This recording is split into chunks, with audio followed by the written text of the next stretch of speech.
જો તમે બજારમાંથી ફરસાણ ખરીદીને ખાવાના શોખીન છો તો ચેતી જજો, કારણ કે અમે તમને એવા દ્રશ્યો બતાવવા જઈ રહ્યા છે કે જે જોઈને તમે ચોંકી જશો।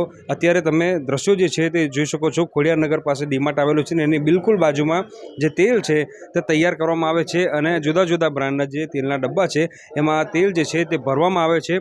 વેપારીનું ખાસ કરીને એવું કહેવું છે કે જે ફરસાણના વેપારીઓ હોય છે તેઓ તેમની પાસેથી તેલ ખરીદતા હોય છે અને ત્યારબાદ તેમાં ફરસાણ કાઢીને બજારમાં વેચતા હોય છે।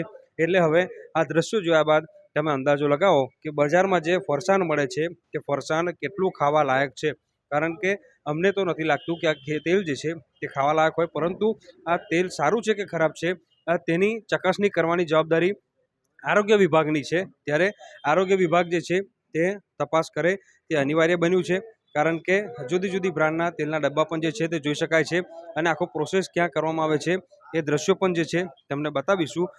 દ્રશ્યો જે છે એ તમને ચોક્કસથી નવાઈમાં મૂકશે, ચિંતામાં મૂકશે, આશ્ચર્યમાં પણ મૂકશે, કારણ કે અહીંયા જોઈ શકાય છે કે બહારથી જુદા જુદા તેલના ડબ્બા લાવવામાં આવે છે અને ત્યારબાદ અહીંયા પ્રોસેસ કરીને આ તેલ જે છે તે જુદી જુદી બ્રાન્ડના આ ડબ્બામાં જે છે તે ભરવામાં આવી રહ્યું છે।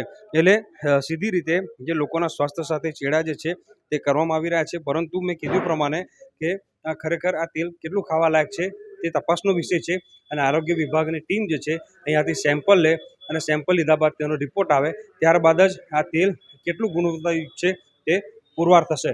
અમે આ લોકો કંડલાથી લૂજ ટેન્કર લાવે લૂજ એ અમારી ટાંકીમાં ખાલી કરી અમે ને પછી અહીંયા અમારા નવા ડબ્બામાં પણ ભરી છીએ ને કસ્ટમરો જે ડબ્બા લાવે કારખાનાવાળા ફરસાણના ઘી એને અમે લૂઝ આવી રીતના પેકિંગ કરીને આપીએ છીએ।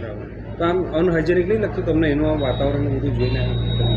સાહેબ આ બરોડાની અંદર સિસ્ટમ છે, બધા ટ્રેનિંગવાળાની આ જ સિસ્ટમ છે। બરાબર, માનો છો કે આ તેલમાં તળેલું કોઈ આરોગ્ય તો એને સ્વાસ્થ્યને નુકસાન થયું લાગે? ના, આમાં તો ડબ્બાની અંદર બીજું તો કંઈ ખરાબ વસ્તુ આવવાની નથી ને તેલમાં સાહેબ, ડબ્બા ખાલી જૂના આવવાના।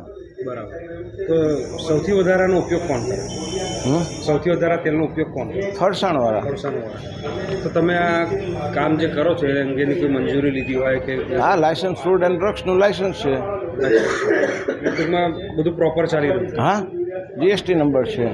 મીશા એન્ટરપ્રાઇઝ ખાતે હાલમાં આવ્યા છે, ઇન્સ્પેક્શનની કામગીરી કરેલ છે અને માલિકના જણાવ્યા પ્રમાણે તેઓ ટેન્કર દ્વારા તેલ મંગાવે છે અને તેઓ પાસે હાલમાં પોતાની ટેન્કમાં પામોલીન અને સોયાબીન બે તેલ છે। એટલે હાલમાં અમે બે ફોર્મલ સેમ્પલ પામોલીન અને સોયાબીનનો લેવાની કાર્યવાહી કરી રહ્યા છીએ।